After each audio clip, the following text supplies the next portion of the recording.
Ça y est, on est en direct. C'est passé. Combien on est connecté? Non, on n'en a pas, on ne voit pas encore. Si, tu veux le voir. On ne le voit pas ici. Votre connexion, diffusion en cours. Voilà.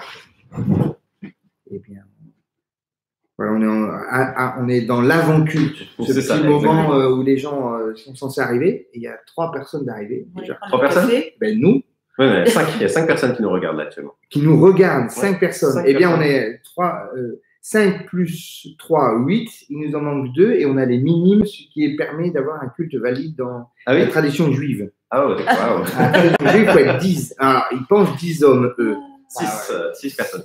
Donc, c'est bien. Si les gens veulent interagir, si vous voulez interagir avec, il va y avoir des moments de discussion, de partage, puisque utilisons la technique pour ce qu'elle offre, c'est-à-dire des outils qui peuvent être pratiques. Quand on n'en est pas esclave, eh bien, on peut interagir et dans le Facebook Live et dans le Facebook Live, qui est dans le YouTube Live et dans le Facebook Live. Les deux sont possibles. Pour cela, il faut avoir un compte ou YouTube ou Facebook pour interagir. Sinon, on peut regarder sans interagir, c'est possible. Quelqu'un qui a Simon, merci à vous. Je vois ça. Coucou de Fiona. Salut Fiona. Donc, on ne va pas vous apprendre à Fiona et à Simon comment on interagit sur les réseaux sociaux, donc vous savez faire. Et on va expliquer aux gens au fur et à mesure qu'ils peuvent le faire. On aura des temps d'interaction parce que ça va être un culte bizarre, anormal. Mais anormal, ouais. Ces temps sont anormaux. Donc, assumons-le. Assumons-le tranquillement. On commencera réellement à 11h comme prévu, ce qui permet aux gens de rentrer, d'arriver. De se préparer un café. De se préparer. Alors voilà, ça c'était une très bonne idée, de se boire un café. Mais bon, moi, il faut qu'on rentre aussi dans le temps de... Peut-être que tu peux présenter les différents intervenants. Alors, nous sommes 3 devant la caméra et vous êtes un certain nombre derrière. Donc, il y a Delphine qui est arrivée pour participer à ce moment live et il y a Émile qui est aussi l'homme sans qui nous n'aurions pas réussi techniquement à mettre ça au point.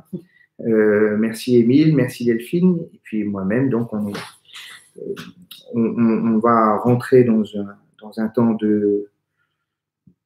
n'est pas tout à fait un culte quand même, parce qu'il manque l'assemblée. Il va nous manquer l'assemblée. L'assemblée, elle est numérique. Elle est numérique. Parce que tu ne les vois pas. En fait, c'est des vrais gens. Hein. C'est des vrais gens. C'est des vraies personnes qui sont là. Ce sont des vraies personnes qui pensent, qui prient, qui aiment, qui ont peur, qui sont en train de prendre leur petit déjeuner du dimanche matin. Il y a un avantage dans cette affaire, c'est qu'on est à 11h, ça veut dire que les gens peuvent faire la grasse matinée et rester chez eux. Ils sont en pyjama peut-être. On a de la chance de ne pas tous les voir alors. Peut-être sont-ils en pyjama. Simon, tu es en pyjama, va t'habiller. Tu mets une cravate, parce qu'on est un dimanche matin. Les habits du dimanche. Ma mère disait, on met ses habits du dimanche pour aller au culte. Le dimanche, ouais. Mais je vais expliquer un peu en attendant que les gens arrivent. Ah, ça y est, Simon interagit. Nous avons proposé officiellement à... Non, c'est Henri Simon. Oui, Henri Simon. C'est Simon, ça? Non, je ne sais pas. Non, Henri Simon, qui nous avons proposé officiellement à l'EPDF de Lagny, Chelles, Marne-la-Vallée de suivre ce culte. Nous sommes avec vous. Ou alors, mais alors vraiment... aux frères et sœurs de Lagny, Chelles, Marne-la-Vallée, vraiment, on est touchés que vous soyez avec nous, vraiment. Alors voilà, la communauté grandit. Donc, on va essayer d'avoir à la fois un temps de culte avec de la prière, avec des textes bibliques, avec une méditation, mais en même temps, il va nous manquer le chant, il va nous manquer l'assemblée, vraiment le corps qui se rassemble. Mais du coup, on va essayer d'utiliser la technologie en interagissant. C'est-à-dire que Émile et Delphine vont pouvoir lire. Moi, j'arrive pas à lire parce que c'est trop loin, ce qui s'écrit au fur et à mesure. Non, tu l'as ici aussi. Mais peu importe, comme ça, je resterai concentré sur ce qu'on partage. Émile sera nos yeux. Émile sera nos yeux et il va interagir ce que vous allez dire, apporter, va interagir sur notre culte. Frédéric propose que Delphine pourrait chanter. Ah, Ça, c'est bien une blague de Frédéric.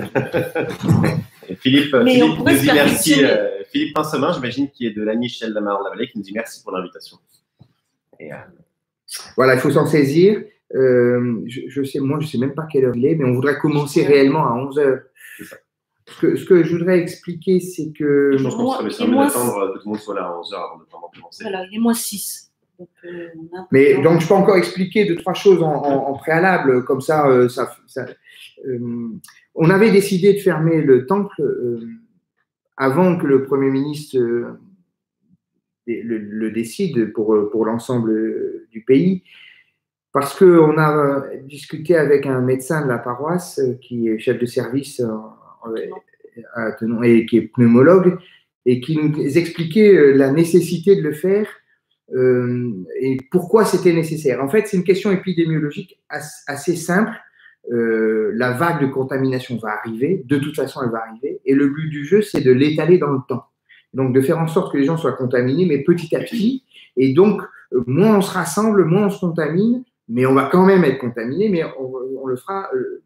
Ce qui fait que quand les gens vraiment malades qui ont besoin d'être soignés vont arriver à l'hôpital, ils pourront être soignés. Mais si tout le monde arrive en même temps à l'hôpital, eh bien, il va falloir faire des choix terribles. Et c'est un peu de ça dont on va discuter d'ailleurs dans notre culte, sur lequel on va réfléchir. C'est ceux qui vont être chargés de choisir qui ils soignent et qui ils décident de ne pas soigner, vont prendre des responsabilités terribles.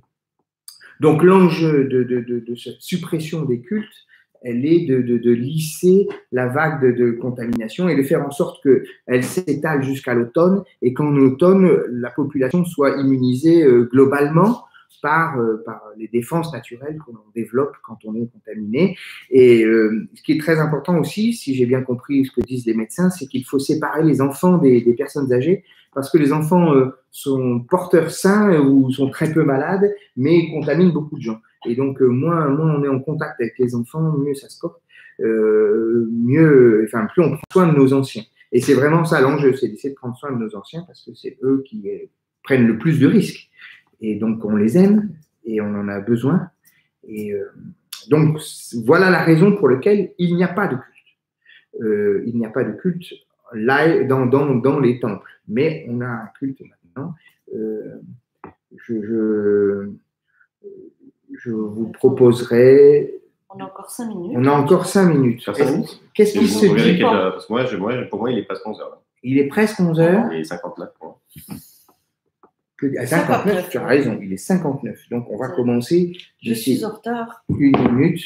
Et d'ailleurs, c'est Émile qui va ouvrir le bal. Le bal. Est-ce qu'on peut dire combien on est?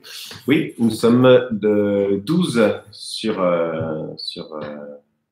YouTube et sur Facebook, que j'ai du mal à savoir en fait. Ah. Il y a juste Claudie qui te dit merci. Merci à notre cher pasteur d'organiser ce moment de communion autour du Seigneur en ce moment si difficile. Claudie, vraiment, je vous embrasse à distance, Claudie. Moi aussi. Et Delphine aussi. Et je suppose qu'Émile aussi, mais… Oui. Mais Émile, je vous présenterai… ça. Je te présenterai Claudie la prochaine fois quand nos cultes seront réouverts. On va commencer. Et on vous propose de rentrer dans ce temps de culte en partageant le psaume 116. J'aime le Seigneur, car il entend ma voix quand je le supplie. Il a tendu vers moi une oreille attentive. Toute ma vie, je l'appellerai. Les liens de la mort m'avaient enserré. Le monde des morts resserrait sur moi son étreinte. J'étais pris de détresse et d'angoisse. Alors, j'ai appelé le Seigneur par son nom. Seigneur, sauve-moi la vie. Le Seigneur est bienveillant et juste. Notre Dieu a le cœur plein d'amour. Le Seigneur garde ceux qui sont ignorants. J'étais à bout de force et il m'a sauvé. Allons, je dois retrouver mon calme, car le Seigneur m'a fait du bien. Oui, tu m'as arraché à la mort, Seigneur. Tu as séché mes larmes. Tu as préservé mes pieds du faux pas. Sur cette terre destinée aux vivants, je marcherai sous le regard du Seigneur. J'ai gardé la foi. Même quand je répétais « me voilà dans un bien triste état. J'étais si bouleversé que je disais, on ne peut se fier à personne. Comment rendre au Seigneur tout le bien qu'il m'a fait? Je lèverai la coupe des délivrances et j'appellerai le Seigneur par son nom. Ce que j'ai promis au Seigneur, je l'accomplirai en présence de tout son peuple. Aux yeux du Seigneur, la mort de ceux qui lui sont fidèles est douloureuse. Oui, Seigneur, je suis ton serviteur. Je suis ton serviteur comme l'était déjà ma mère. Tu as défait mes liens. Pour te louer, je t'offrirai un sacrifice. Je t'appellerai par ton nom, Seigneur. Amen.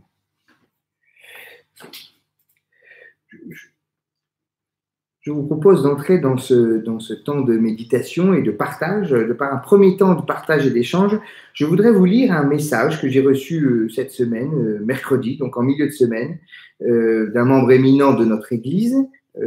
Certains vont peut-être le reconnaître, mais pas sûr, et qui posait un débat éthique dû aux événements tels qu'ils se passent. Je vous lis son message et puis je vous propose après ou pendant le message, d'ailleurs vous pouvez déjà commencer à interagir, que nous ayons un moment d'échange sur les questions posées par ce message reçu. Et puis après, nous aurons un temps de méditation biblique, plus précisément de message, voilà, de ce que je partagerai avec vous sur ce point. Lisons le message reçu donc. Je partage avec vous ces quelques lignes qui, à mon sens, mériteraient un vrai débat très ouvert, dans Réforme, par exemple. Le point de départ, c'est l'information selon laquelle les médecins dans les hôpitaux italiens sont contraints de faire le choix entre un malade de 40 ans et un malade de 60 ans, au profit du premier, nous dit-on. Point d'exclamation. Faute de pouvoir leur apporter à tous les deux assistance respiratoire, qui les sauverait des atteintes mortelles du Covid-19. Cela pose de multiples questions. En amont, elles sont politiques, ces questions. Comment en est-on arrivé à ne pas pouvoir faire face à une crise médicale de grande ampleur? Est-ce le cas de l'Italie seule? Est-ce dû à la régionalisation du système de santé? Sera-ce le cas chez nous dans 10 jours? Quels choix budgétaires avons-nous fait qui font que l'on est désarmé devant une épidémie, somme toute de gravité moyenne, mais capable de soigner des cancers extrêmement graves? N'a-t-on tiré aucune leçon du SRAS ou d'Ebola? Mais c'est surtout le choix évoqué ci-dessus qui me dit qu'il faut une réflexion en profondeur. Je le dis sans ménagement. De quel droit un médecin peut-il choisir un homme de 40 ans plutôt qu'un homme de 60 ans? Sur une table d'opération, le chirurgien est parfois confronté au choix d'arrêter une opération ou de la poursuivre. Il y va de la vie de son patient qui est entre ses mains.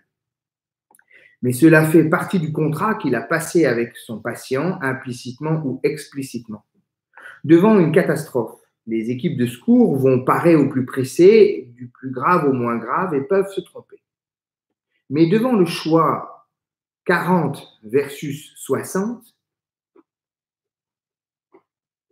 et je ne dis pas cela en me mettant à la place des malades, comme en mode de solidarité avec les plus vieux de manière, entre guillemets, corporatiste, mais en me mettant à la place du médecin qui doit faire le choix. Je ne vois pas, écrit ces membres de l'Église, je ne vois pas de critères raisonnables de choix. La profession, vous êtes patron d'entreprise, vous êtes chômeur. Je prends le patron. Vous êtes hétérosexuel, vous êtes homo, je prends l'hétéro. Vous êtes célibataire, vous êtes marié, je prends le marié, etc., etc., etc. Est-ce qu'on peut se baser sur les statistiques? On sait que 15% des victimes de plus de 75 ans succombent contre 2 pour les autres. Je laisse tomber les plus de 75 ans au profit des plus jeunes. Reste un critère strictement médical. J'ai plus de chances de sauver celui-ci que celui-là en raison de critères médicaux objectifs, état du cœur, des poumons, etc. Mais là, il faut un collège d'avis et ne pas laisser le médecin décider seul comme pour la mort assistée. Mettons-nous à la place du patient. comment accepterais-je que le malade de 40 ans soit prioritaire par rapport à moi qui en ai 60? Je me souviens, Georgina Dufoy, ministre de la Santé depuis peu, disant à une rencontre de la FEP, la Fédération de l'entraide protestante, son questionnement devant le coût des dernières années de vie des personnes de plus de 70 ans à la charge de la sécurité sociale. Mais à partir de quand ou de combien puis-je penser qu'il n'est pas normal que je pèse aussi lourd dans le budget de la société?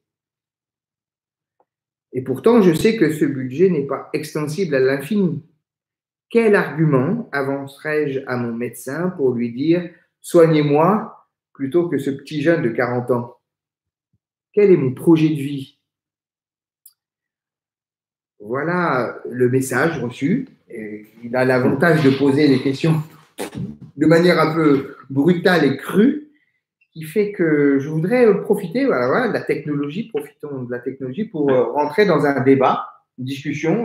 Peut-être vous pouvez interagir et ceux qui écrivent en ce moment peuvent peut-être nous dire. Alors c'est possible qu'il y ait un petit peu un délai entre le son et l'image. Les gens peuvent avoir un délai de quarantaine de secondes, donc je te propose de te relancer là-dessus parce que moi ça me fait penser à cette discussion sur le fameux dilemme du tramway. Je ne sais pas si tu le connais. Pas du tout. Tu connais pas? Le dilemme du tramway. Oui, tu sais, c'est la fameuse question si, par exemple, si je dois, imaginons qu'un tramway un train soit lancé à pleine vitesse sur les rails et s'apprête à écraser, je sais pas moi, 2 personnes qui sont là sur les rails. Mais j'ai la possibilité d'actionner le levier qui va permettre de dévier le tramway et l'emmener sur juste une personne qui est sur une autre voie. Est-ce que pour sauver 2 personnes, j'en tuerais une? Enfin, c'est tous les débats autour de l'utilitarisme, tu sais, et de la question de la morale, sur comment est-ce qu'on fait nos choix moraux quand on n'a pas, on n'a pas accès à la solution idéale, donc on a seulement accès à un monde imparfait, tu vois. Okay. Oui, il y a quelqu'un qui pose une question là, en tout cas qui donne un avis, j'ai vu ça.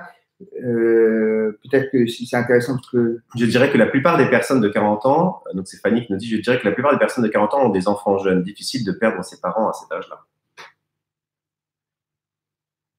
D'accord, donc c'est vraiment… Ça rajoute dans ce que je te disais, c'est la question de comment est-ce qu'on juge le… En gros, là on pose pas la question, on pose la question du moindre mal.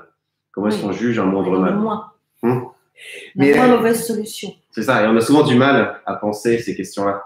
On a souvent tendance à vouloir juste que personne ne meure, mais comment est-ce quand les circonstances nous amènent à faire le choix du moindre mal, comment est-ce qu'on juge ce moindre mal?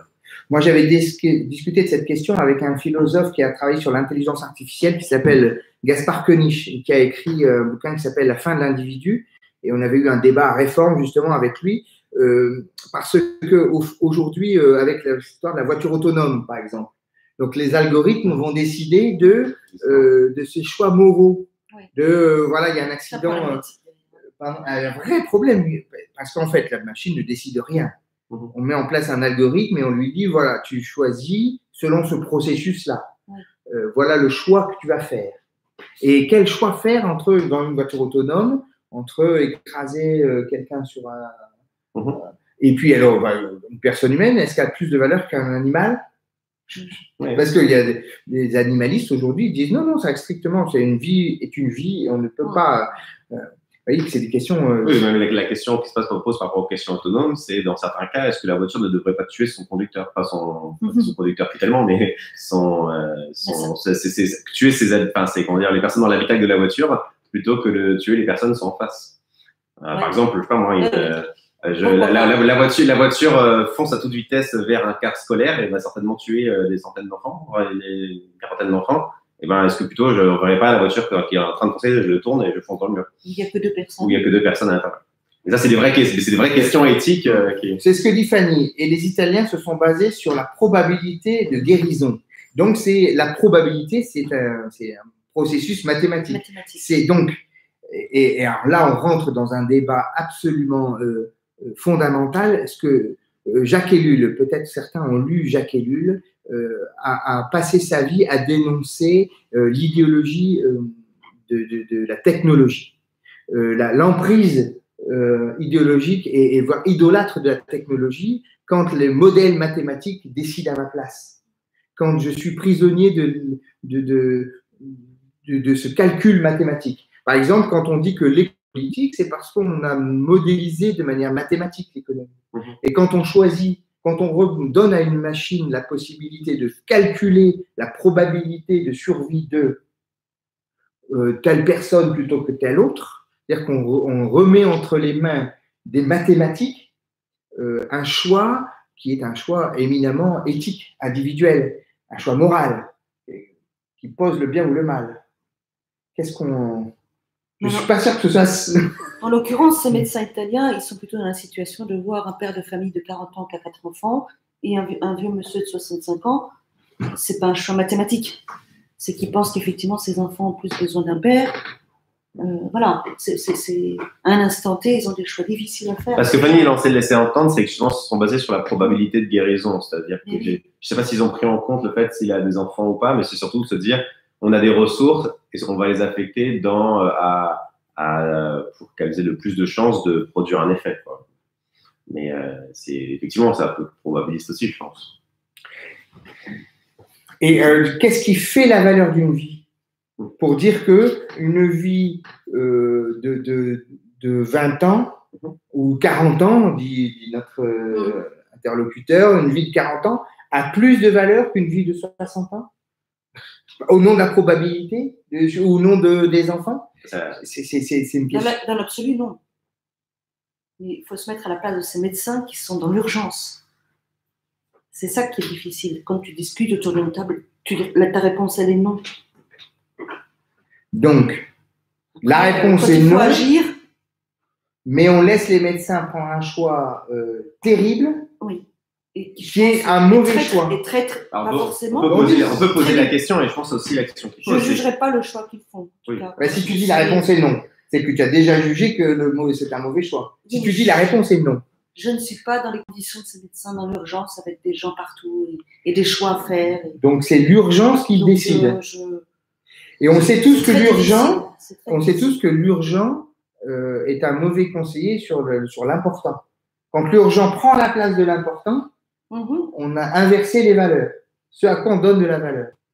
Ce qu'il faudrait dire qu'il ne faudrait pas mettre ces médecins dans des états d'urgence. C'est ça, en fait. Et c'est un peu ce qu'il dit, c'est comment est-ce qu'on en est arrivé là. Voilà. Se dire qu'on est arrivé à telle situation où là, on va devoir faire un choix moral qui est un peu cornélien. Ouais. Ça n'empêche pas de se poser en amont, en aval, la question de savoir comment est-ce qu'on en est arrivé là et comment est-ce qu'on peut ne pas y retrouver, de se retrouver dans ces situations où on doit faire ces choix-là. D'où la première question est politique. Ah oui, bien sûr. Donc on vote, les gens sont censés voter aujourd'hui, parce que la première question, elle est politique. C'est pour quel système, pas pour quelle personne on vote, mais pour quelle société, quel type de dépenses. Au fond, est-ce que la santé, c'est une dépense ou est-ce que c'est un investissement? C'est-à-dire que est-ce qu'on le conçoit comme une perte, voilà, ou est-ce que c'est un investissement? Je mets de l'argent dans ce qui a de la valeur. Et je pense que le point... Ça, Macron m'a bien répondu. Ça. Oui. Pardon? Macron y a répondu dans ça, que ce n'était pas une dépense. Il a répondu maintenant, mais avant. Il y a 30 ans de politique. Ce qu'il a fait. Il y a 30 années, donc après on rentre dans une discussion qui est autre. Donc le président de la République a dit la valeur, c'est... Pour moi, je l'ai perçu comme ça. J'ai entendu ça aussi. Moi, j'ai entendu ça aussi. Donc ça veut dire on change de société. Et il est en train de changer le modèle de société. Sans doute, il faut l'espérer. Donc les événements, ça c'est un enjeu fort, je pense. Je pense que c'est un enjeu fort, c'est que cet événement-là est capable de nous faire changer de société. De produire quelque chose d'autre. De produire quelque chose d'autre. Alors là, il y a un événement, il y a quelque chose qui devient fécond. Très positif. Qui devient fécond. Voilà. Qu'est-ce qu'on en fait de cette affaire-là? Moi, je pense qu'on peut se réjouir de ça. C'est un révélateur. Mais c'est pas évident parce que spontanément, ce qu'on voit dans les supermarchés, c'est quand même le bal des égoïsmes. Hein. Moi, je vous le dis. Je veux dire, chacun fait son stock de papier toilette et de pâtes. Oui. Donc, on va décider d'un choix de société en se disant soi-même, moi, de toute façon, je fais mon stock. Bon, après, bon, je pense que la question aussi, je pense qu'il y a juste une erreur. Les gens s'imaginent. Je pense aussi, enfin, moi, en tout cas, sur le coup, dans l'effondrement, les gens ont peur de quelque chose qui. Enfin, voilà, donc, mais bon, enfin, c'est pas en fait. La peur a toujours fait partie de l'humanité. Oui, c'est ça. Mais je pense avoir un discours qui apaise, qui dit le confinement, ça ne veut pas dire que c'est en train de s'effondrer. Ça veut juste dire justement on va attendre peut-être une semaine, 2 semaines, et après, ça va. Justement, ça va permettre de repartir. Il y a pas mal de gens qui interviennent. Alors, il y a Claudie qui nous dit « Difficile d'admettre que dans des pays riches comme la France, on ne soit pas capable de sauver tout le monde. Nous sommes plus au Moyen-Âge. On trouve bien l'argent pour autre chose. » Donc, on revient sur cette question. Donc, c'est vraiment la question de où on met l'argent. Où on décide de mettre notre argent. C'est-à-dire qu'on devrait arrêter de parler de dépenses de santé. Le coût le déficit. Tout ça, c'est faux. C'est des investissements. Où est-ce qu'on met notre argent?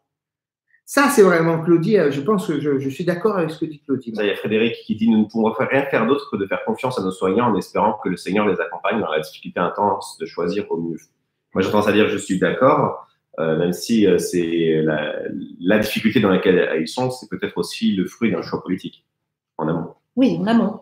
Mais quand tu es dans le. Oui, bien sûr. Voilà. Quand tu es dans la mare, tu es dans la mare. Mais on dit nous ne pourrons rien faire d'autre que faire confiance à nos soignants. Moi, je propose, oui, bien sûr, là maintenant, mais on peut aussi réfléchir sur comment est-ce qu'on peut faire à l'avenir. On peut réfléchir maintenant déjà comment on peut faire à l'avenir pour éviter qu'ils se retrouvent à nouveau dans des choix difficiles. Ouais.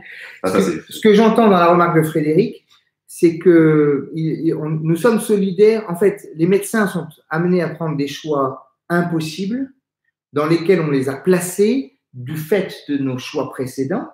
Et il se sent, j'entends dans sa remarque, qu'il se sent solidaire et qu'il ne faut pas laisser les médecins tout seuls devant l'affaire, quoi, en disant c'est ton problème. Bon, il faut se laver les mains, certes.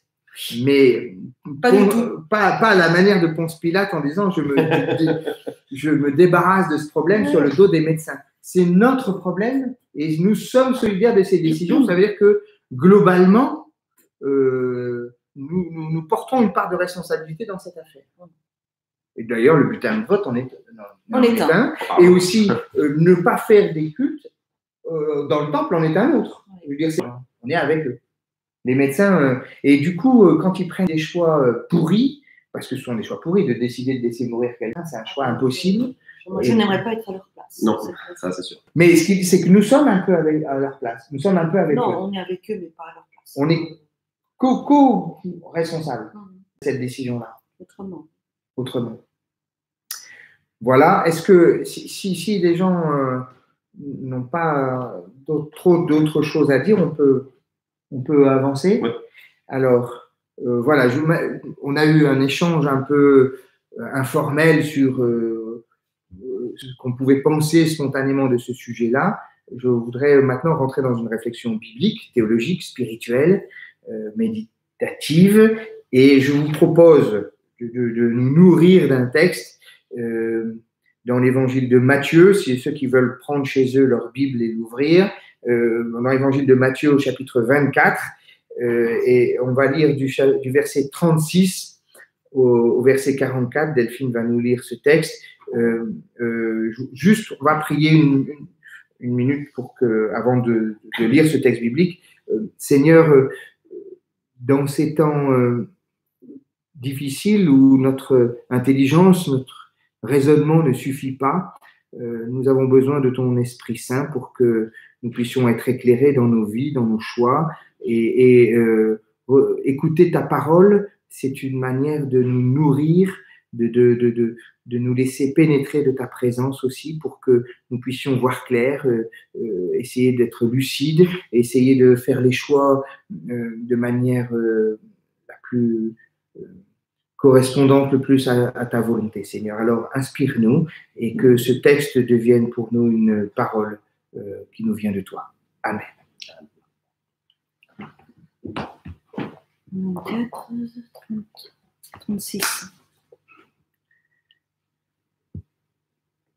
Mais pour ce qui est du jour ou de l'heure, personne ne les connaît, pas même les anges dans les cieux, ni même le Fils. Le Père seul le sait.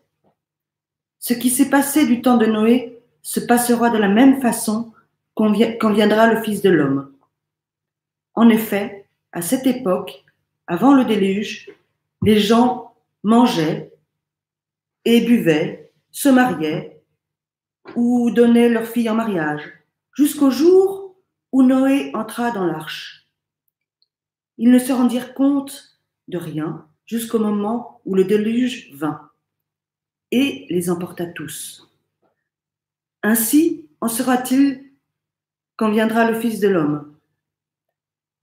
Alors, 2 hommes seront au champ. L'un sera emporté et l'autre laissé. 2 femmes écraseront du grain au moulin. L'une sera emmenée et l'autre laissée. Veillez donc, car vous ne savez pas quel jour votre Seigneur viendra. Comprenez bien ceci. Si le maître de la maison savait à quel moment de la nuit le voleur doit venir, il resterait éveillé et ne le laisserait pas pénétrer dans sa maison. C'est pourquoi, vous aussi, tenez-vous prêts, car le Fils de l'homme viendra à l'heure que vous ne pensez pas.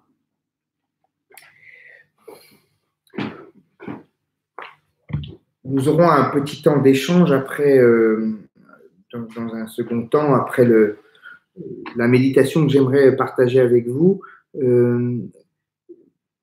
Je vais axer en 2 temps ma réflexion.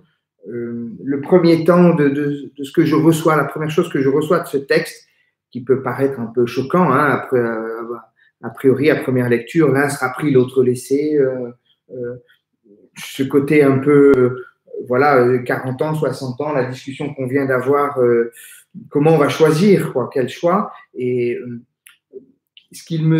première étape, j'aimerais qu'on réfléchisse un peu, recevoir cette idée d'ignorance. Nous ne savons pas et nous n'avons pas à disposition de révélations qui nous permettent de poser un savoir sur ce qui va se passer et pour les uns et pour les autres. Et nous n'avons pas de lecture qui nous place au-dessus des autres. Une sorte d'ignorance de ce que Dieu fait. Et puis, dans un deuxième temps, j'entends dans ce texte un appel à la vigilance, hein, veillez, vous ne savez pas ni le jour ni l'heure, veillez vous aussi, tenez-vous prêts, car le Fils de l'homme viendra à l'heure où vous ne pensez pas. La vigilance, veillez à quoi? Veillez sur qui? Veillez pourquoi? Qu'est-ce qui, spécifiquement chrétien, dans ces temps que nous traversons, quel agir chrétien? Y a-t-il un agir spécifique chrétien? Quand en plus on sait qu'on n'a pas de révélation spéciale sur ce que Dieu fait. Et c'est vraiment ces 2 sujets que j'aimerais, en 2 temps, réfléchir. Premier point, vous ne savez pas, je ne connais pas, personne ne les connaît, ni les anges, ni même le Fils, le Père seul. Le Père seul. J'entends que quelqu'un sait, quelqu'un a un projet, quelqu'un a une connaissance du déroulement historique, mais pas nous. Pour une raison assez simple d'ailleurs. C'est-à-dire que Dieu est celui qui, de son éternité, a une vue globale sur l'histoire. Il n'est pas prisonnier du temps. Pour lui, il n'y a pas de passé, présent, futur. Tout est inscrit dans l'instant de l'éternité.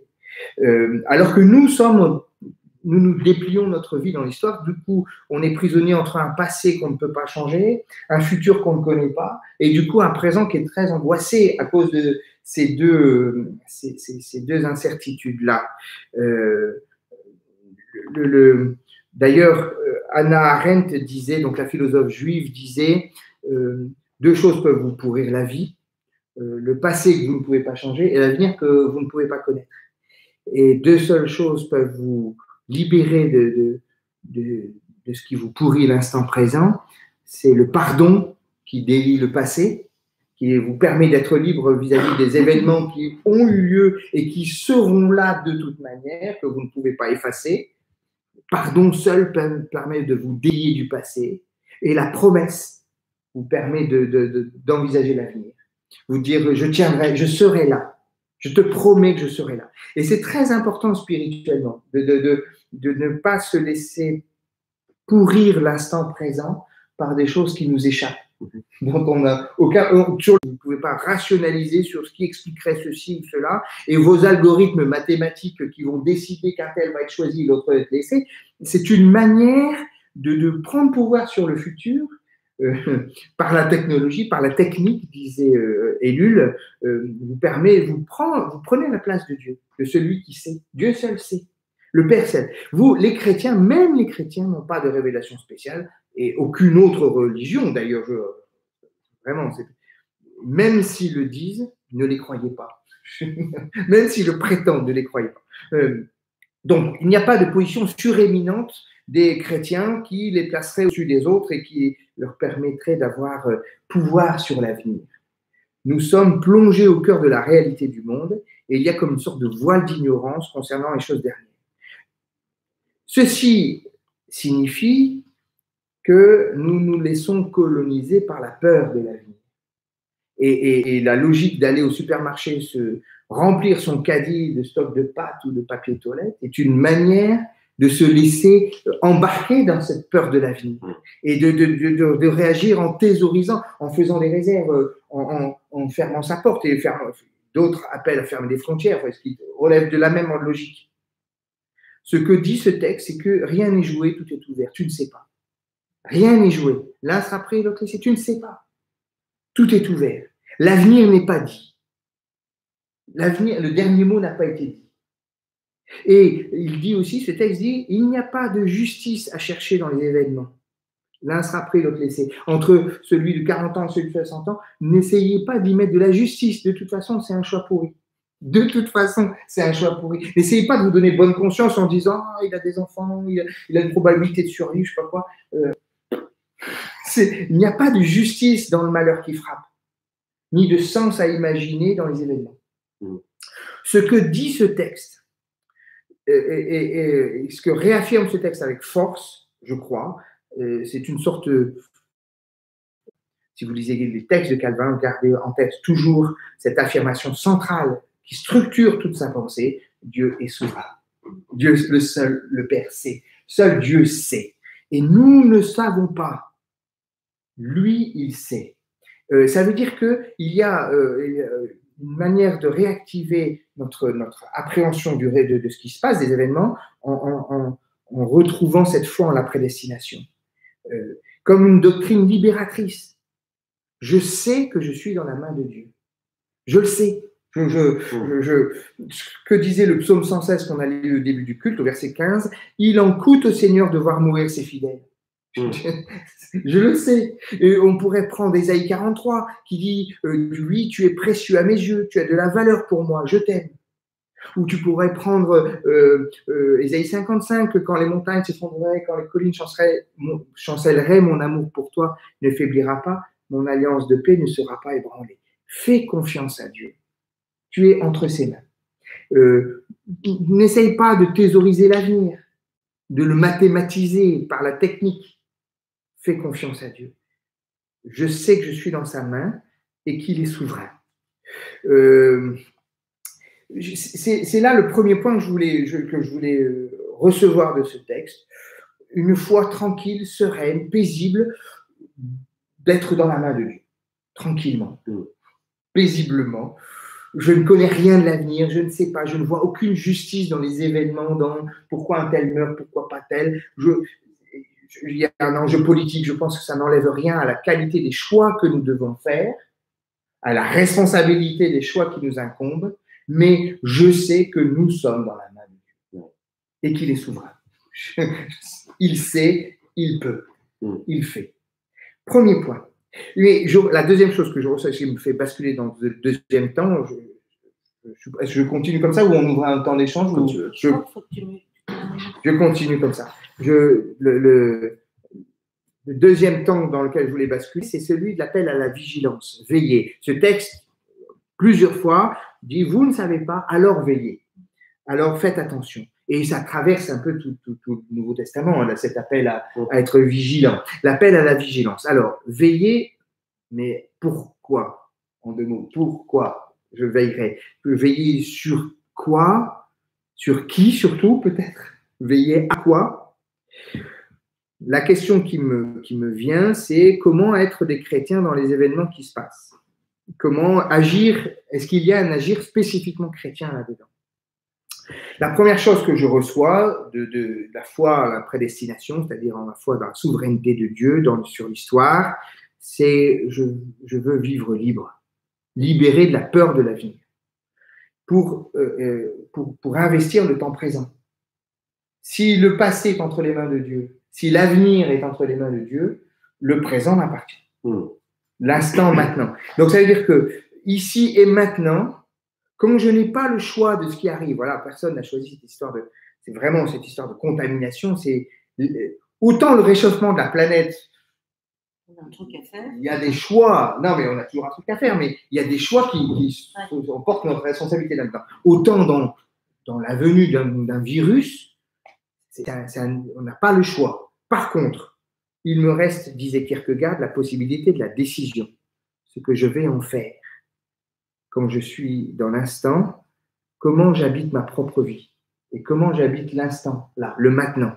Le maintenant. Il y a le mot en grec, c'est le kairos, c'est le bon moment, l'instant. Il se passe quelque chose là et nous avons à agir libérés de la peur de la vie. Donc, investissons le temps présent.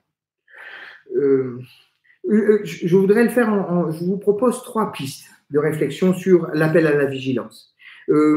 Et pour moi, les pistes, elles passent forcément par principe, j'allais dire, par essence, par le Christ. Elles doivent passer par le Christ, parce que sinon, on est dans la morale. Si mes pistes ne passent pas par le Christ, je vais faire de la morale et ma morale ne sera pas meilleure que la vôtre. Elle ne sera pas plus légitime. Mais si je passe par le Christ, alors j'ai quelque chose qui m'inspire, qui me guide, qui me conduit aujourd'hui dans l'instant pour prendre mes décisions. Je cherche à imiter le Christ. C'est-à-dire, il y a un appel fort à essayer de vivre disciple du Christ et de me poser la question, comment le Christ agirait aujourd'hui? Moi qui suis son corps, une partie, pas laquelle, mais une partie de son corps, ses mains, ses pieds, je ne sais pas quoi, son cœur, peu importe, choisissez, choisissez. Moi nous qui sommes une partie de son corps, quelle est ma place? Comment je donne corps à son agir? Donc, comment j'imite le Christ? Qu'est-ce que le Christ aurait fait? On n'est pas tout nu là-dedans dans cette histoire. Hein. Allez voir Matthieu 25 quand il dit comment on t'a vu nu, malade, en prison, et ce que vous avez fait au plus petit de mes frères, c'est à moi que vous l'avez fait. C'est une constante. Donc,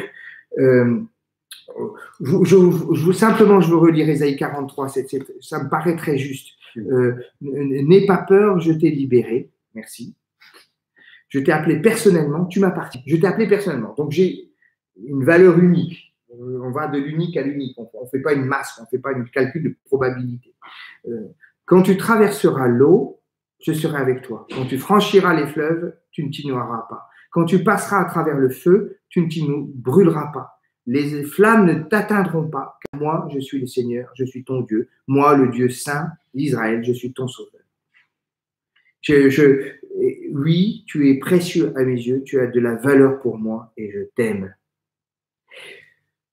Ça, ce sont les deux, je me dis, voilà des choses qui me fait agir en Christ. Aller de l'unique à l'unique. Je ne veux pas compter la masse, je ne veux pas faire de la probabilité. Chaque individu est unique.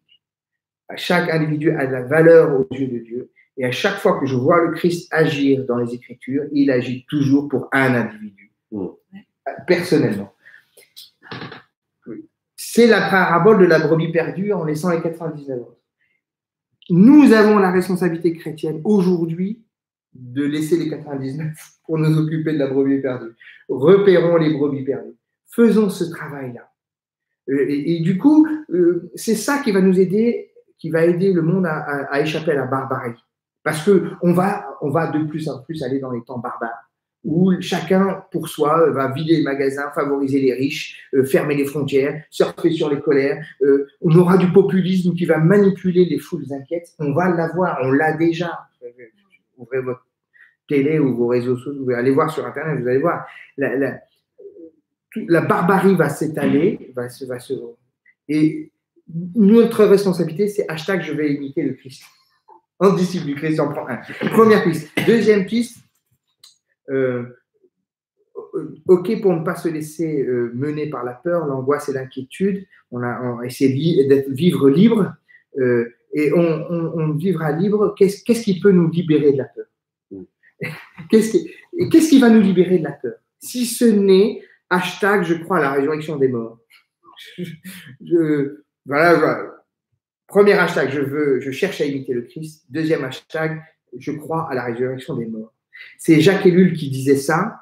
L'espérance, j'adore cette phrase, l'espérance c'est la réponse de l'homme au silence de Dieu. L'espérance, c'est la réponse de l'homme au silence de Dieu.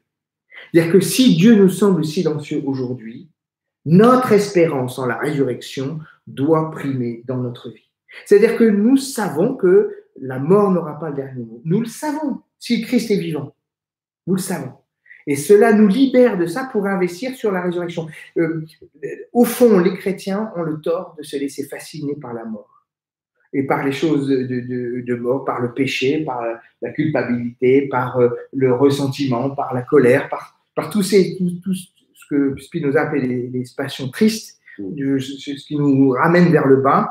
Dans la parabole du bon grain et de l'ivraie, le maître dit « Laissez pousser les deux ensemble, et le jour de la moisson, je pourrai brûler la mauvaise herbe, je vais m'en occuper, et je pourrai engranger le bon grain pour en faire ce que je veux. » Nous avons le devoir d'investir sur le bon grain sans nous laisser fasciner par la mauvaise herbe. Ne laissons pas les choses mortelles, mortifères, prendre le dessus dans notre vie. Du coup, investissons sur la résurrection, puisque nous y croyons. Plantons des arbres, jouons, faisons des bébés. Je crois. Attendez un petit peu, mais investissons sur la vie, quoi, sur ça. C'est vraiment hashtag je crois à la résurrection. L'espérance, c'est la réponse de l'homme au silence de Dieu. Troisième enjeu, troisième piste de réflexion, j'élargis encore si l'enjeu pour nous est de ne pas nous laisser mener, dominer par les idéologies qui prolifèrent, je fais toujours ce rappel à Jacques Ellul quand il pointait il y a 50 ans, 60 ans déjà, l'idéologie de la technique, le monde de la technique, c'est-à-dire l'emprise des algorithmes et de l'efficacité. Vouloir être efficace. Vouloir être efficace est une idéologie de la croissance, vous voyez, la prévision, le mode de la prévision. C'est une manière de maîtriser l'avenir. L'algorithme qui décide pour nous, Waze, l'archétype de Waze quand on se laisse piloter par rapport à la voiture. Et ça marche en plus, il calcule mieux que nous, c'est sûr. Il s'agit pour nous, ce que disait Paul Ricoeur dans un magnifique petit bouquin qui vient de sortir, Plaidoyer pour l'utopie ecclésiale, mais qui reprend les conférences de 1967.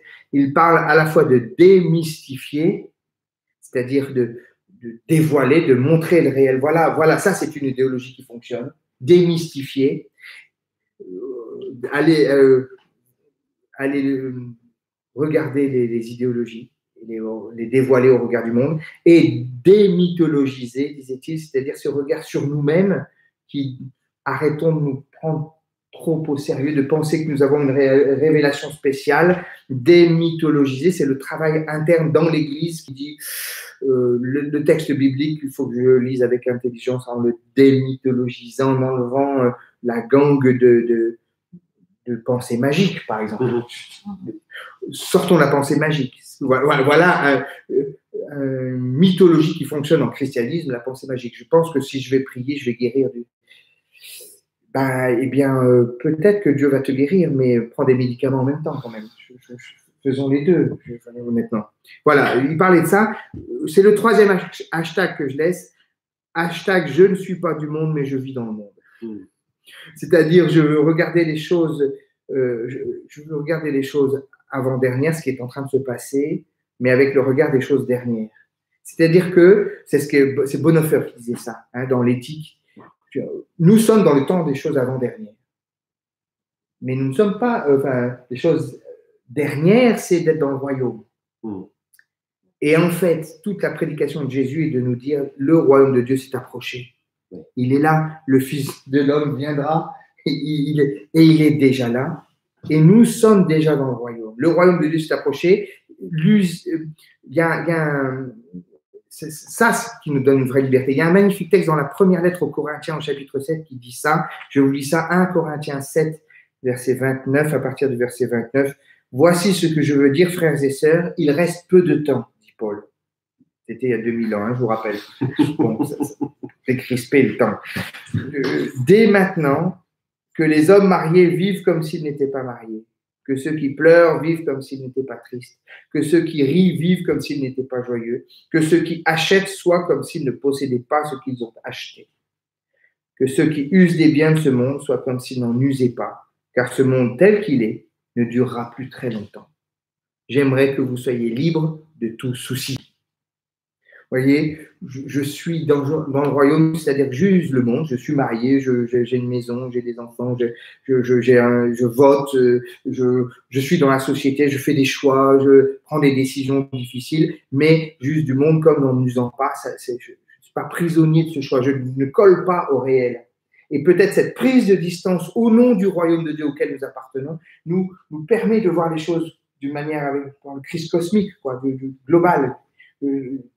Avoir une vue d'ensemble sur les choses, et ça veut dire ne plus être prisonnier de l'instant qui nous bouffe là, de l'urgence, ne plus être prisonnier de l'urgence. Voilà, trois choses, 3 hashtags que je vous laisse. 1, je cherche à imiter le Christ. 2, je crois à la résurrection des morts. 3, vivre en Christ, c'est le royaume de Dieu, s'est approché, et il me donne une vue globale sur où va le monde. Amen. Amen. Amen. Voilà, je réouvre le temps de discussion après ce temps de méditation. J'espère que je n'ai pas assommé grand monde. Moi, je trouve ça intéressant dans ton approche de ne pas s'inquiéter et qu'en gros, la seule chose dont on peut se saisir, c'est le présent. Et le présent nous appartient. Ça me faisait penser aussi à ce passage dans Matthieu, chapitre 6 ou 7, je ne me souviens plus, où Jésus parle des inquiétudes, vous savez, de vous inquiéter du manger, du boire, de comment vous pouvez tirer. Exactement. Et je trouve ça intéressant, donc c'est des inquiétudes qui ont quoi voir avec l'avenir, pour le coup. Comment est-ce que je vais manger, comment est-ce que je vais vêtir, comment est-ce que je vais boire. Et je trouve ça intéressant que ce passage-là, c'est pas une invitation à ne pas se préoccuper. Jésus ne dit pas à ses disciples, ne vous préoccupez pas. Jésus leur dit, ces choses-là, ne vous en préoccupez pas. C'est l'avenir, encore une fois, quand je reprends tes mots, c'est vous du présent. Et le présent, vous, aujourd'hui, préoccupez-vous du royaume de Dieu et de sa justice. Et ça, j'aime, c'est que c'est pas le présent, on le vit de manière apathique, c'est au contraire, on le vit de manière active à chercher le royaume de Dieu ici et maintenant, plutôt que de s'inquiéter du futur, tu vois, donc j'aime ça, c'est la substitution d'une préoccupation par une autre. Non, je sais pas. Merci. Oui. Moi, j'adhère. Je trouve que c'est cette manière de se saisir du présent, c'est pas juste pour dire, c'est pas un abandon, c'est pas une passivité, tu vois, dans cette paix. C'est une paix au contraire qui nous permet d'être actifs aujourd'hui. Restez vigilant. Moi, je garde cet appel à la vigilance. Je le garde précieusement. Oui, c'est ça. C'est cette vigilance dont tu parlais. Je garde cette vigilance. Elle me paraît essentielle. Mais et c'est peut-être là où 1 Corinthiens 7 ou le texte de Matthieu 6 nous aide, c'est que ne dépendez pas de ce présent. Vous en êtes libre en même temps. Mais vous êtes pleinement là à l'instant présent. L'avenir est à Dieu. Le passé est à Dieu. Vous êtes présent là maintenant. Mais vous n'en dépendez pas. C'est un peu difficile, ça. C'est beaucoup plus difficile. C'est libérer de cette peur ambiante, prendre sa liberté par rapport à ce présent qui est un petit peu lourd. Lourd. Et de trouver la force pour se libérer de ces entraves, de cette lourdeur, pour se libérer. Mais j'aime bien prendre sa liberté. J'aime beaucoup cette expression-là. Prendre sa liberté. Parce qu'elle est là. protestantisme. Mais l'apprendre, je veux dire, Je l'apprends, je vais la chercher, cette liberté. Pas- Donc, il y a Frédéric qui nous dit merci pour ce message. Faisons entièrement confiance à Dieu, mais ne nous laissons pas aller pour autant. Agissons avec intelligence. Dieu a créé l'homme à son image, donc intelligent. Donc, et ça, c'est ça que j'aime, c'est que c'est pas une paix passive, tu vois, à laquelle Dieu nous appelle. C'est cette paix à justement, c'est mettre à distance les inquiétudes sur lesquelles, pour les choses pour lesquelles au bout du compte on n'a aucune prise dessus, pour se saisir du présent, se saisir de sa liberté, pour aujourd'hui chercher le bien, Être actif. Être actif. C'est pas. J'aime l'idée de cette paix qui n'est pas une paix qui nous anesthésie. Qui nous rend passifs. C'est pas le nirvana. Qui nous invite à regarder simplement le présent défiler devant nos yeux. Mais qui nous pousse à l'action. Voilà, ça. Encore du positif, tout ça. C'est ça. Mais une action qui n'est pas guidée justement par la crainte. Je vais remplir mon caddie de pâtes et de pistolettes, mais une crainte, c'est une paix libératrice. Frédéric qui nous dit c'est une paix libératrice qui nous donne. Prends ta liberté. Prends ta liberté. Moi, j'aime prends ta liberté de faire hashtag, le bien en rajoutons ce 4e hashtag. Prends ta liberté. Allons-y. Oui, allons-y. Bon, je ne prendrai pas de droit d'auteur. Tu peux, hein. Alors, voilà, parce qu'il faut qu'on vit quand même dans le monde. Donc, ça veut dire qu'avec l'idéologie de l'efficacité économique, donc Delphine prend son droit d'auteur. Ouais, il faut bien qu'on prenne notre place. Merci Delphine de nous ramener les pieds sur terre.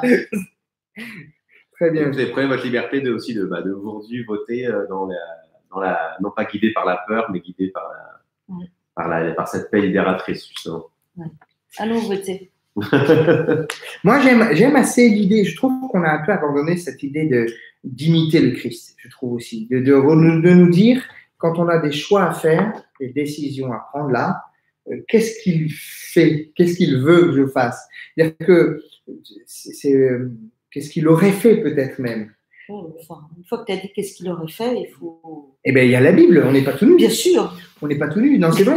Mais c'est ça qui inspire un peu notre affaire. C'est une source d'inspiration énorme. Ce qui ne nous enlève pas notre responsabilité. Oui. C'est ça la force de cette affaire-là. C'est-à-dire que ça ne t'enlève pas ta responsabilité. Mais tu n'es pas tout seul. Non.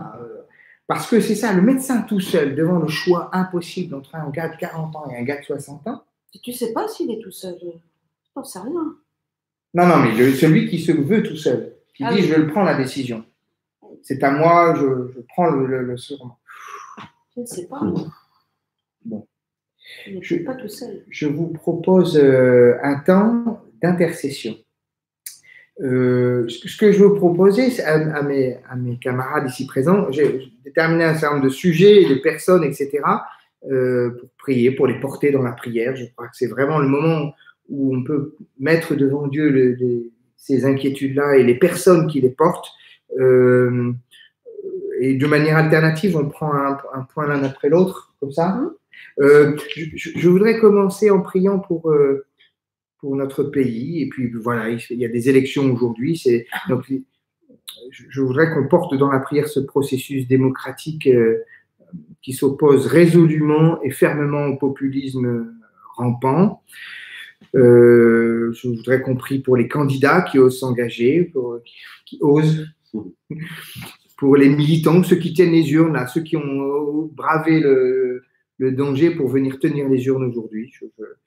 On entend beaucoup de gens qui disent mais pourquoi on n'a pas annulé ces élections. Je trouve que garder et surtout je voudrais qu'on prie pour nos autorités et je voudrais utiliser une prière qui nous vient des Juifs, la prière pour la République. C'est une qui depuis 1808 les Juifs de France récitent une prière pour la République française dans les synagogues consistoriales et je vous propose cette prière là pour commencer avec ça. Éternel, maître du monde, ta providence embrasse les cieux et la terre. La force et la puissance t'appartiennent. Par toi seul, tout s'élève et s'affermit. De ta demeure sainte, ô Seigneur, bénis et protège la République française et le peuple français. Regarde avec bienveillance depuis ta demeure sainte notre pays, la République française, et bénis le peuple français. Que la France, notre pays, vive heureuse et prospère, qu'elle soit forte et grande dans l'union et la concorde. Que les rayons de ta lumière éclairent ceux qui président aux destinées de l'État et font régner l'ordre et la justice. Que la France jouisse d'une paix durable et conserve sa place glorieuse au milieu des nations. Que la France reste fidèle à sa noble tradition et défende toujours et encore le droit et la liberté. Que l'Éternel accorde sa protection et sa bénédiction pour ceux qui s'engagent partout dans le monde pour défendre la France et ses valeurs. Les forces morales, le courage, la ténacité qui les animent sont notre honneur. Accueille favorablement nos vœux et que les paroles de nos lèvres et les sentiments de notre cœur trouvent grâce devant toi, ô Seigneur, notre Créateur et notre Libérateur.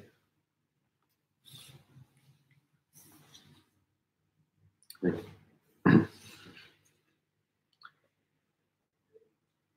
Et Christiane qui demandait aussi si on peut prier pour les soignants. On va le faire. Je pense. Donc je prie pour la situation sanitaire. Oui.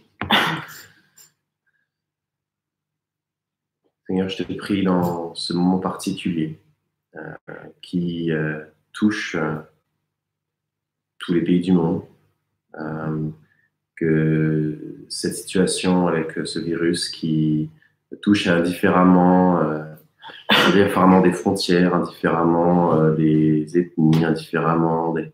Seigneur, je te prie que cette situation de crise puisse être tournée en moyen de paix, Seigneur. Quelque chose qui nous rappelle que ensemble, Seigneur, on est plus fort, plus grand que quand on s'oppose les uns aux autres. Et Seigneur, c'est ma prière pour cette situation sanitaire, Seigneur, c'est que tu puisses que cette situation puisse laisser de côté et nous faire réaliser à quel point ce qui nous unit est plus grand que ce qui nous divise. Et que dans ces moments-là, on puisse laisser de côté toutes nos dissensions, Seigneur, pour construire ensemble une réponse coordonnée. Une réponse coordonnée, Seigneur, à cette crise qui nous frappe de plein fouet. Amen.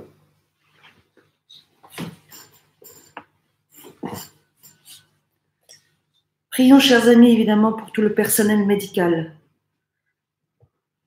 Personnel de propreté, les brancardiers, les aides-soignants, les infirmières, les médecins, tous ceux qui apportent leur aide au quotidien. Fais, Seigneur, qu'ils trouvent les bonnes solutions. Accompagne-les tous les jours sans répit. Seigneur, nous voulons te prier aussi pour les malades, des gens qui sont infectés par ce virus, qui sont porteurs sains et qui, sans le savoir, le transmettre à d'autres, et ceux qui sont aussi malades et qui souffrent dans leur capacité respiratoire notamment les personnes les plus fragiles qui portent d'autres pathologies. On sait que le diabète, l'asthme ou l'insuffisance respiratoire sont des facteurs qui aggravent la situation et qui les mettent dans des situations catastrophiques.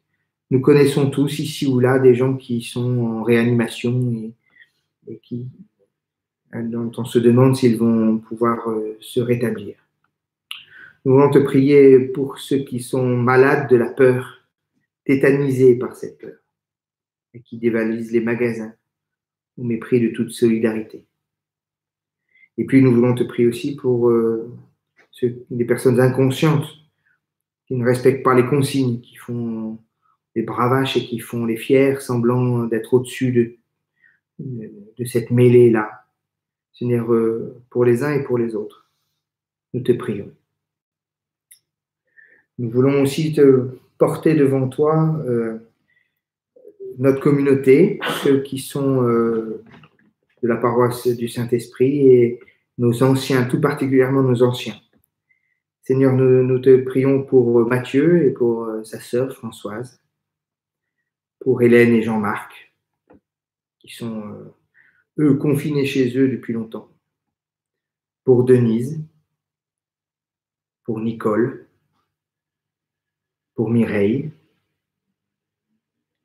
pour Janine, pour Cécile, pour Liliane, pour Sylvie, et tous ceux que nous n'avons pas nommés, mais qui comptent sur nous. Et puis, nous voulons te prier aussi pour nos frères et sœurs fragilisés, ceux qui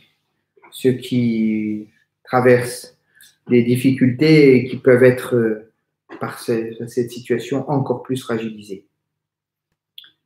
Nous te prions, Seigneur, pour Sixtine et Roland, Philippe, Simon, Jacques, Émile et ses 2 fils, la famille Leplay,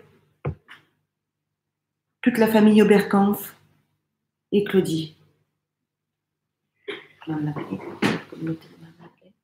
Nous voulons te prier aussi pour les frères et sœurs de Chelles, Lani, Marne-la-Vallée, pour leur pasteur, Romy, pour ces frères et sœurs qui nous ont rejoints, pour ces inconnus qui ont peut-être partagé cette heure de culte et de partage avec nous et d'échange, que chacun se sente béni chez lui ou chez elle. Et ces prières, nous les rassemblons et nous pouvons chacun le dire là où nous sommes, par la prière que tu nous as enseignée. Nous te disons, notre Père qui es aux cieux, que ton nom soit sanctifié, que ton règne vienne, que ta volonté soit faite sur la terre comme au ciel. Donne-nous aujourd'hui notre pain de ce jour. Pardonne-nous nos offenses, comme nous pardonnons aussi à ceux qui nous ont offensés. Ne nous soumets pas à la tentation, mais délivre-nous du mal, car c'est à toi qu'appartiennent le règne, la puissance et la gloire, pour les siècles des siècles. Amen.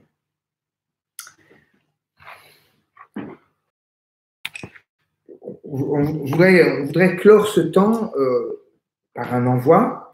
D'abord, en vous remerciant. Vraiment, moi, je ne sais pas combien on était, mais une quarantaine de personnes. Bon, fabuleux. Très bien.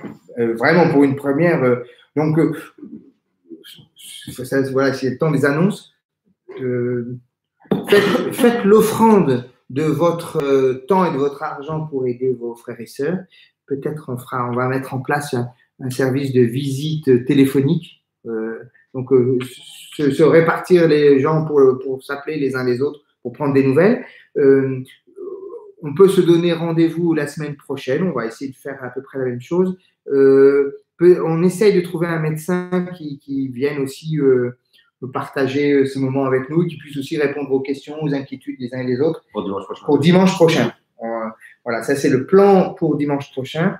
En tout cas, on voudrait finir par un envoi, un vrai texte d'espérance qui nous porte vers l'avenir. Et puis, moi, je conclurai en vous lisant votre horoscope. Alors, je voudrais que tu lises dans l'Épître aux Romains, au chapitre 8, à partir du verset 31 jusqu'au verset 39, que chacun de ces mots vous porte et vous habite pendant ces jours à venir. Que dirons-nous de plus? Si Dieu est pour nous, qui sera contre nous? Lui qui n'a pas épargné son propre Fils, mais qui l'a livré pour nous. Comment ne nous fera-t-il pas totalement grâce avec son Fils? Qui accusera ceux que Dieu a choisis? Personne. Car c'est Dieu qui les déclare justes. Qui les condamnera alors? Personne. Car Jésus-Christ est mort. Bien plus, il est ressuscité. Il est à la droite de Dieu et il prie en notre faveur. Qui nous séparera de l'amour du Christ? Est-ce que ce sera la détresse ou bien l'angoisse? Ou bien la persécution, la faim, les privations, le danger, la mort? Comme le déclare l'Écriture, À cause de toi, nous sommes exposés à la mort tout au long du jour. On nous traite comme des je ne peux pas dire le mot là. Des moutons. Comme des moutons qu'on mène à l'abattoir. Mais en tout cela, nous remporterons la plus complète des victoires par celui qui nous a aimés. Oui, j'ai la certitude que rien ne peut nous séparer de son amour, ni la mort, ni la vie, ni les anges, ni d'autres autorités en puissance céleste, ni le présent, ni l'avenir, ni les forces d'en haut, ni celles d'en bas, ni aucune autre chose créée. Rien ne pourra jamais nous séparer de l'amour de Dieu qui nous a manifesté en Jésus-Christ, notre Seigneur. Que cette parole vous habite et vous porte. Permettez-moi de conclure en termes de bénédiction par un horoscope infaillible. Chers amis, frères et sœurs, si vous êtes nés entre le 1er janvier et le 31 décembre, vous êtes nés, comme dit Tite 2, verset 11, sous le signe de la grâce de Dieu. Votre astre dominant, selon Apocalypse 22, verset 16, moi, Jésus, j'ai envoyé mon ange pour vous attester ces choses dans les églises. Je suis le rejeton et la postérité de David, l'étoile brillante du matin. En amour, que le Christ habite dans vos cœurs par la foi, dit Éphésiens 3. Plongez vos racines dans l'amour et soyez solidement construits sur cet amour. Alors vous serez capable de comprendre avec tous les chrétiens la largeur, la longueur, la hauteur et la profondeur de l'amour du Christ. Vous connaîtrez cet amour qui dépasse tout ce qu'on peut comprendre. Question voyage. Selon le psaume 121, l'Éternel gardera ton départ et ton arrivée dès maintenant et à jamais. Question santé. Cette parole est certaine, dit Timothée 1. Si nous mourons avec lui, nous vivrons avec lui. Ne vous inquiétez de rien, dit Philippiens 4. Question argent. Dieu pourvoira à tous vos biens, selon sa richesse, dit Philippiens 4. Question événements mondiaux. Vous entendrez parler de bruit de guerre. Gardez-vous d'être troublés, car il faut que ces choses arrivent, dit Matthieu 24. Toute chose concourt au bien de ceux qui aiment Dieu, répond Romains 8. Chers amis, frères et sœurs, que le Seigneur vous bénisse et vous garde, qu'il vous tienne dans le creux de sa main jusqu'à notre prochaine rencontre. Amen. Amen. Bon dimanche. Bon dimanche.